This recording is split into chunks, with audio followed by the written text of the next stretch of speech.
वक्त की कहानियों में आप सुन रहे हैं अगली कहानी धानी। वक्त की इस दौड़ में अगर हम तेज न चल सकें तो जाहिर है वक्त हमें पीछे ज़रूर छोड़ देगा। और अंजाम, या तो वक्त आपके सामने दीवार बनकर खड़ा हो जाएगा, या ये वक्त ही आपको दुनिया के सामने मजाक बना देगा। कुछ ऐसा ही हुआ इस कहानी धानी में।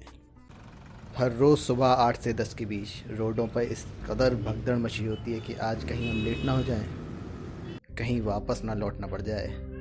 इस भगदड़ में रास्ते में अगर कोई अपना भी अगर आवाज़ देता है ना, तो जल्दी के लिहाज से उसे पहचानना भी ज़रूरी नहीं समझा जाता है। आज धानी अपने घर के काम करते करते ऑफिस जाने के लिए काफ़ी लेट हो चुकी है। उसका ऑफिस घर से काफ़ी दूर है। बीच में 2-3 ऑटो बदल कर जाना पड़ता है। बार बार कभी धानी घड़ी को देखती है तो कभी ऑटो को, और अपना सारा स्ट्रेस ऑटो वालों पर निकाल देती है। प्लीज़ भैया थोड़ा जल्दी कर लीजिए, वैसे भी मैं आज लेट हो चुकी हूँ।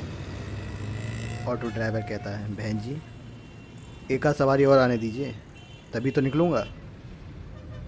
ओह गॉड, आज फिर मुझे डांट पड़ेगी। 9:15 तो यहीं बज गए।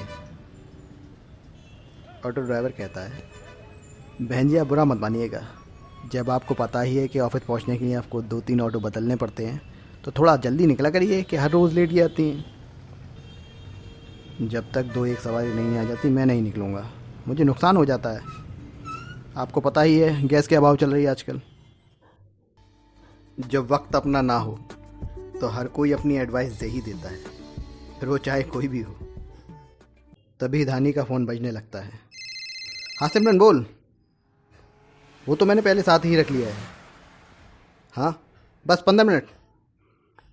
हाँ रुक रुक रुक, मैं पहुँचती हूँ, फिर दोनों दोस्त साथ ही चलेंगे। दरअसल धानी जिस एनजीओ में काम किया करती थी, उस एनजीओ का प्रेजेंटेशन था जो धानी और उसकी फ्रेंड सिमरन ने तैयार किया था। कल देर रात तक काम करने की वजह से सुबह आँख खुलने में थोड़ी देरी हो गई, और आज फिर धानी ऑफिस आने में लेट हो जाती है। थोड़ी देर से ही सही, मगर धानी के ऑटो में 2-3 सवारी आ ही जाती हैं, और धानी का ऑटो फिर चल पड़ता है अपनी मंजिल की ओर। ऑटो में बैठी हुई धानी अपने मन ही मन में प्रेजेंटेशन को दोहराती है, जिससे कि उसके प्रेजेंटेशन में कोई मिस्टेक नहीं हो जाए। धानी के ऑफिस की घड़ी का घंटा ठीक 10 बजे बज जाता है, और धानी अपने ऑफिस में एंट्री करती है। मैं कमिंग? वहाँ बैठी एनजीओ की इंचार्ज कहती हैं, कहाँ थी तुम? पता है ना आज मीटिंग है, फिर भी लेट। धानी जिस एनजीओ में काम करती है वो एनजीओ काफ़ी वक्त से वुमन पावर पर काम कर रहा है। उसके दफ्तर में सभी स्टाफ ज़्यादातर महिला ही हैं। उस एनजीओ की हेड रीमा अग्रवाल, जो कि सीनियर सोशल वर्कर है, वो हमेशा महिलाओं के हक के लिए और समाज में फैल रही कुरीतियों का विरोध करने में सबसे आगे खड़ी नज़र आती हैं। क्यों धानी, तुम्हें पता है ना ये मीटिंग हमारे लिए कितनी ख़ास है, फिर भी लेट? सॉरी मैम, वो मैं थोड़ा ऑटो की वजह से लेट हो गई। क्या ऑटो की वजह से लेट हुई? अरे 9:15 का टाइम तुम्ही ने तो दिया था। मैं कब से आकर तुम्हारा वेट कर रही हूँ यहाँ, और महारानी है कि पूरे 10 बजे आ रही हैं। अरे जब लेट ही आना था तो मुझे क्यों जल्दी बुला लिया? पता है कितना काम और खाना घर पर छोड़ कर आई हूँ मैं। दानी कहती है, sorry madam, I am sorry, it is okay. Presentation तो बन गया ना कि वो भी लेट है? अरे नहीं नहीं मैम, वो तो पूरा रात को ही कंप्लीट कर लिया था मैंने। ठीक है फिर चलो सभी लोगों को मीटिंग हॉल में बुलाओ। जब तक वो लोग नहीं आते हम लोग थोड़ा रिहर्सल ही कर लेते हैं, जिससे कुछ कमी होगी तो चेक तो अभी हो जाएगी। ठीक है तुम लोग लिख लो, मैं अभी घर फ़ोन करके आती हूँ। ओके मैम,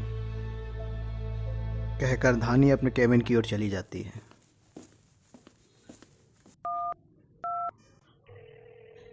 हेलो रमा, मैं बोल रही हूँ। साहब गए क्या? अच्छा, और बच्चे?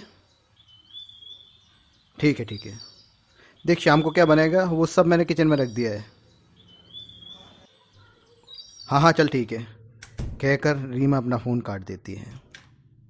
उधर केबिन में धानी कहती है, देख सिमरन, प्रोजेक्ट तो पूरा रेडी है, बस बोलने में थोड़ी नींद नहीं आ जाए। सुन ज़रा, तू थोड़ी चाय मंगा देना बाहर से।